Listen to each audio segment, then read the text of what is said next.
What's good with YouTube? Y'all already know Big Flocka with the convict's perspective, and I'm smashing, dashing, sliding on through with a little bit of energy. Please hit the like, subscribe, comment, do all those things to help support this channel. Hit the bell notification for future fire content. What we got tonight, man, a little late night action. I'm going to talk about a war story, right? This was one when I was a young kid, probably a freshman, right? Barely starting to, maybe 8th grade, I don't know. Okay. Now, around that time, right, 1991, 90, around that time on Shirley Drive, Dempsey Road, Selwyn Road, right? There was a lot of homeboys, right? One particular pad was on Dempsey, right there, right? Between both Selwyn streets, right? It was right there in the front on Dempsey Road, right? And you knew it because every time you walked by there, there'd be homeboys posted up barbecuing, drinking. VML's Meat Boss was tagged all over the fucking apartment there. You know, I think they lived like rent free for about fucking 9 months, right? And you know, when you'd walk through the neighborhood back then, you'd see homeboys walking around like they were a little bit older. You know, they'd have like their red banos. They'd be, you know, they'd walk around with a khaki cane, all creased up. You know, and there was homeboys everywhere. Like you hit Shirley Drive, homeboy Chuco and Luis, they lived in one house. Across the street from there, you had the homeboy Lubick and Chode. Right there, the your Kitty brothers, right there on Shirley Drive as well. Bam. Then the Andrade family, which was a big family. Bam. Then a little bit further, you had the homeboy Whispers, right? Just in that little street right there, man, there was about like 12 or 14 homeboys, man. And then you had homeboys from San Jose that would be there. Dempsey, same thing. Selwyn, you know. Oh, Jesus and Fernando, they lived right there as well. So it would be common just to go through there to see all the homeboys. So even if you didn't live in that neighborhood and lived in the surrounding area, that was the hood. That's where everybody went to post up. They had this area called the middle. It fucking had nothing but abandoned fucking like blown up cars and sofas that were thrown there and all kinds of junk shit. You know, it was the hood, right? And we used to post up all the time there, either drinking or, you know, fucking around. We were kids, right? And, you know, we started to, you know, the older homeboys from VML started to slowly acknowledge us, right? I remember sometimes I'd be walking like, you know, late night and I got jammed up one time, you know, and there was a good handful of them, right? And I still remember my homeboy Mondo, right? He was like 4 or 5 years older than me, right? But I'm probably like 14. And he's like, nah, that's not him. Because they thought I was somebody from this crew called TNS, the new school, right? Which they were living in the neighborhood. And pretty much the homeboys had smashed on them. You know, you couldn't go through the neighborhood at that time without getting jammed up, right? You know what I'm saying? There would be even sometimes you'd see some homeboys that were Crips that would be over there kicking it with the homeboys, right? And they still wanted to put Meat Boss on them. I still won't even forget that, man. So everybody used to post up, man, chill. And you couldn't go through that neighborhood, period, unless they knew you, right? If you were a homeboy from San Jose, if you were a black dude that nobody knew, you were going to get jammed up, right? Now, at that time in high school, okay, we were, you know, we were going there, and there was a lot of issues either with the blacks or with the Asians. There was always almost about to be a race riot. And you had, like I said, you had like different crews that were there, right? And like our crew at that time, they were mostly like some were Chicanos, but more Bicel-like, right? You know what I'm saying? But a lot of them had cousins and whatnot that were from VMLs and stuff, right? And so we were kind of split in between the middle, right? There was about a good handful of us that straight grew up that ended up rocking the hood, and the other ones were just associates, right? Now, we're all trying to fucking, you know, grow into this thing to be recognized, right? So slowly the homeboys started talking to us, you know, here and there, you know what I mean?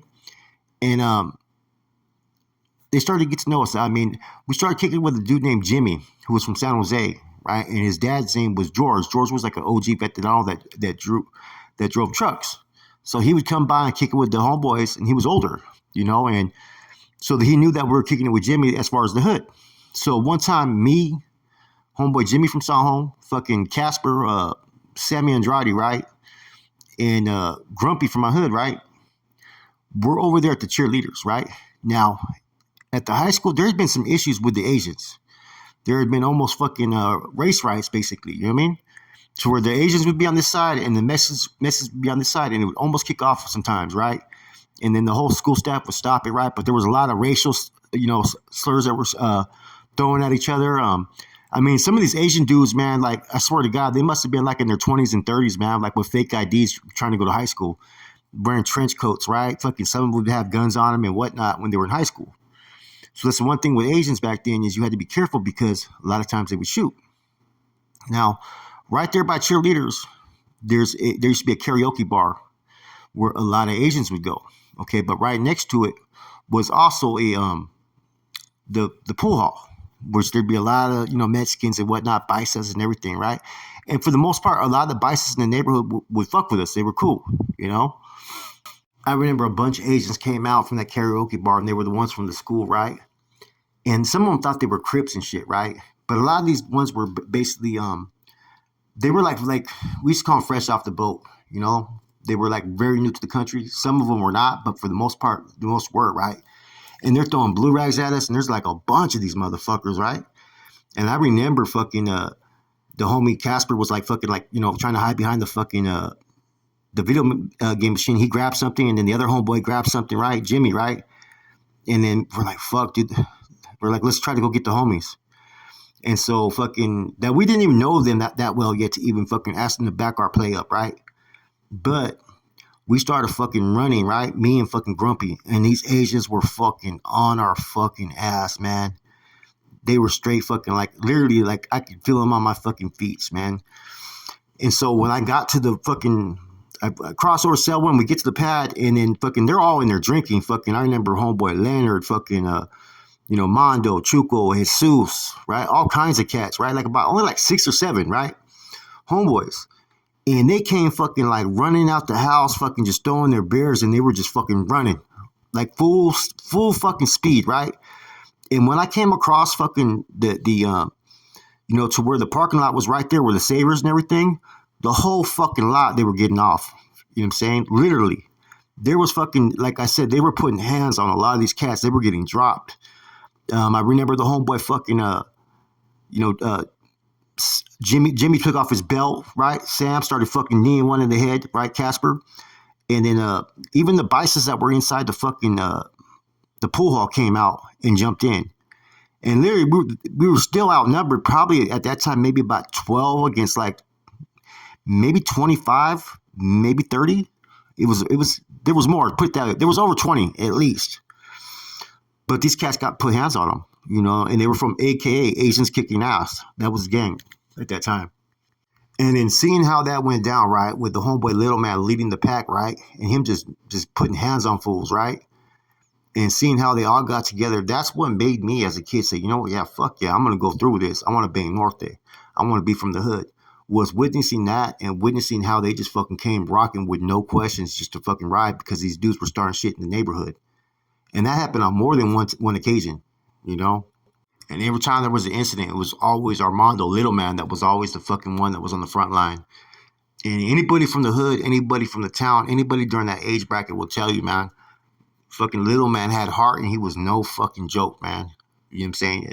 A lot of us owed who we were as far as, homeboys, as far as getting down and having that aspect of life to him. You know what I'm saying? Because he was always the one that fucking didn't care how many there was. He'd be the first to get off. And he was like a bison homeboy, man. And the way he would walk, but he walked like he knew he was hard, straight up. And a lot of even older homeboys from like Sunny Hills and other areas did not like that. I ain't gonna lie. By the time I got there, I was so tired, I didn't even get a chance to get off. You know what I mean? But the second time I was able to get off, right? And that's when we got off with the bices right there in the neighborhood. And it all started over the homeboy Fernando fucking, I guess he bumped into their car or something, and the bison was mad. And he came to the fucking door, and Fernando, he had like a 2-year-old. He was about 23 at the time, right? And his brother Smiley, right, was really close with Mondo. So Chuco's walking by outside, and fucking Smiley tells fucking Chuco these bices are starting shit, right? Because I remember Fernando was at the door, and he was just standing there while this bison was trying to talk shit. I didn't know what the fuck was going on. And it was me, Rascal, and the homeboy Grumpy, right? So here comes fucking Chuco and fucking Little Man, Mondo, right? And Mondo's talking to the dude, right? Mondo has a broken fucking hand, so he has a cast on his fucking hand, right? And this is what I was told afterwards. Mondo's jabbing him up like, hey, he has his family here. What the fuck you guys doing? Starting some shit, man. You guys are drunk. And then this bicep, I remember his name was Guatemo, right? I think these dudes were mainly from like Colima, right? He tells Mondo, I don't give a fuck about you cholos, right? In Spanish, right? And on instinct, fucking Mondo headbutts the dude. And when he headbutts the dude gets fucking stuck in the rails to the stairs. And on instinct, me, Grumpy, and Rascal, we just started taking off on the bicycles on instinct, And it was just our first fucking melee, and we were just putting hands on them.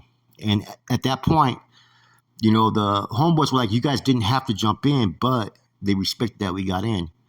And that's when they started to pretty much take us under their wing out there in the streets. You know what I mean?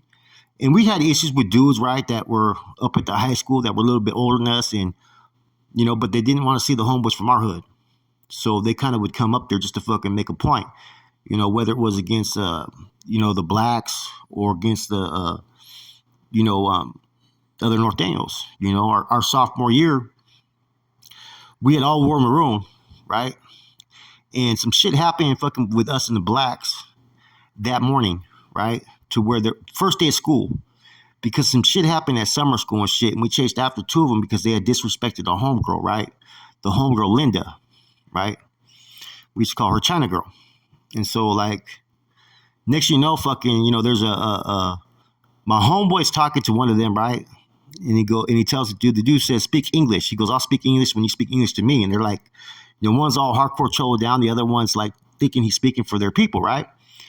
And then here comes fucking Rascal. And Rascal I talked about before when he knocked out like 4 or 5 of those Triple S cats, right? And he comes fucking walking through the thing and he's talking shit, saying, I want woo, woo, woo. He wanted this Crip that was from, I think he ended up being from YGC or family at the time, right? And that dude was already scheduled to fight the homeboy Grumpy. So he looked at fucking this dude, Daniel. He goes, I want him. Okay, all right. So everybody thought that fucking, we were going to get like smashed on, right? Because they had like Samoans, older black dudes and whatnot, right? And it was about just 12 of us. So I remember I see Leonard, right? And Chuco. And they were going there to pick up Toto, right? And Leonard's, I think I talked about Leonard. That's Joker. He used to be from Capitol Park, but he was also with our hood as well, right? I tell Leonard, I said, hey, bro, we're about to get off with the blacks over there at the park across from Nob Hill. He goes, for reals? He goes, we'll be there, right? So we get there. The first fight, Rascal puts hands on this dude from the Pines, right? Rascal got blood all over him, and he looks at me. He goes, man, none of this blood's mine. He goes, I just scraped this fool, right? So now Grumpy, who at the time was like, he was young, man. He wasn't even in high school yet, right? But so he goes to fight this dude, and him, they're close friends, right? Dude's a bigger black dude, but it was kind of just a weak fucking fight. And in the middle of the fucking fight, the black dude fucking suplexes Grumpy. I shit you not. All you could fucking see across the thing was fucking 2 homeboys running. It was fucking Joker and fucking Chuco. And literally fucking dude backed up and got scared and shit, right? Then one of the dudes fucking, I remember a black dude named Bakim, tried to sit there, and Bakim used to walk around like he was fucking big in the high school and all that, right? He goes, oh, it's one-on-one, and Chuco told him not anymore, and he fucking swung the fucking cane, and he stopped like 1 inch from the dude's face and stopped, and the dude just dropped to the ground, and pretty much all these dudes got punked just by 2 dudes.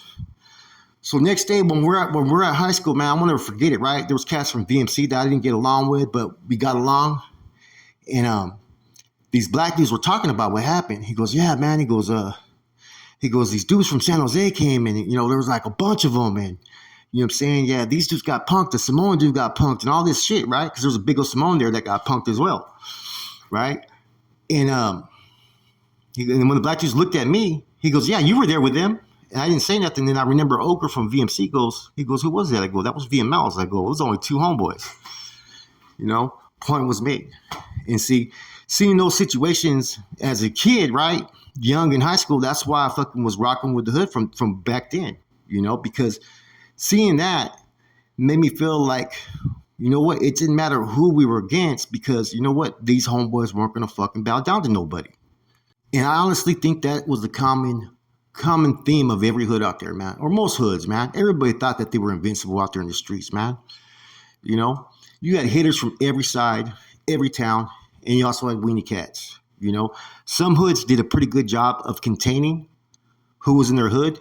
Therefore, their weaknesses weren't exposed. They really wouldn't have weenies. But when the bigger the hood, the more the manpower, the more chance there was going to be weenies in those sets.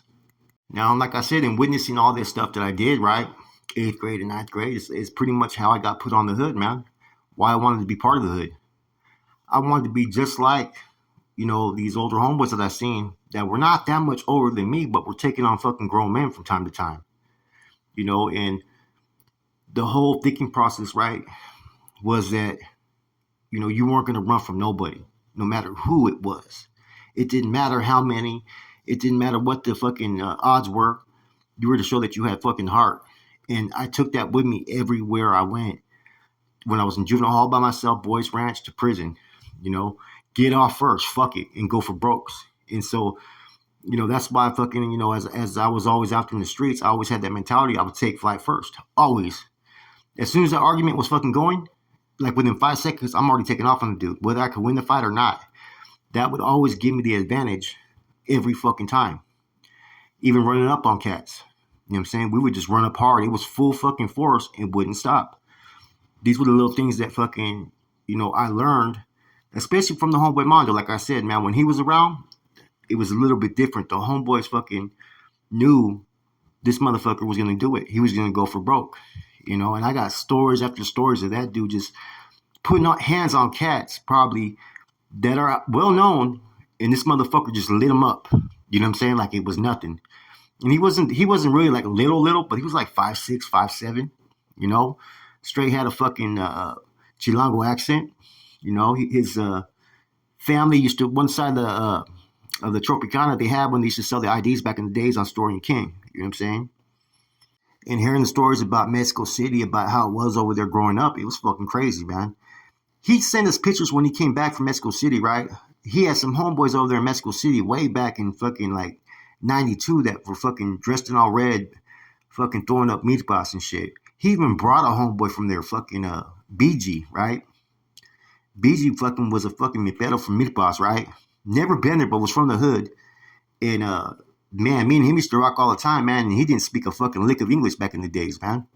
We started calling him BG because one time drunk, he tried to say Billy and he couldn't say Billy. Anyways, I got tons of war stories I've yet to tell, but those are the ones that stand out like clearly, you know what I mean? Clear as day, man. And like, those homeboys I mentioned, man, when I got out the joint, they assisted me out there in the streets from time to time. I lived with them. They used to, even a couple of them, came and rocked with the Carnales with me, you know what I mean? And I trusted these dudes more than I would trust anybody else out there in the streets because I've been there with these dudes, And like I said, man, sometimes when you're in the neighborhood, it's those that you see, their actions, right? Which is what allows you to gravitate towards the gang. And that's, for me, was what it was, man. I didn't have a fucking, a family life to where I wanted to be home and, you know what I'm saying, a caring dad or anything like that. It was fucking real bad for me as a kid. You know what I'm saying? I was running away, sleeping on the freeways at a young age and borrowing clothes from certain homeboys and staying at their houses or in their parents' cars. And, that's how it was from like fucking when I was 14 years old, on and shit. And it wasn't that I didn't have a family house I could go to. It's I didn't want to be there. There was nothing good there for me, So the streets became my calling. And when I seen these homeboys get the respects and do the things that they were doing, it was something that I wasn't getting at home, man. And I understand it today that, it was an era that was different from other people, and it was an era different for parents parenting. I don't think they understood how to parent us at that time, man. Anyways, quick war story. I hope you guys enjoyed it, man. Much respects, man. Hope you guys have a good night.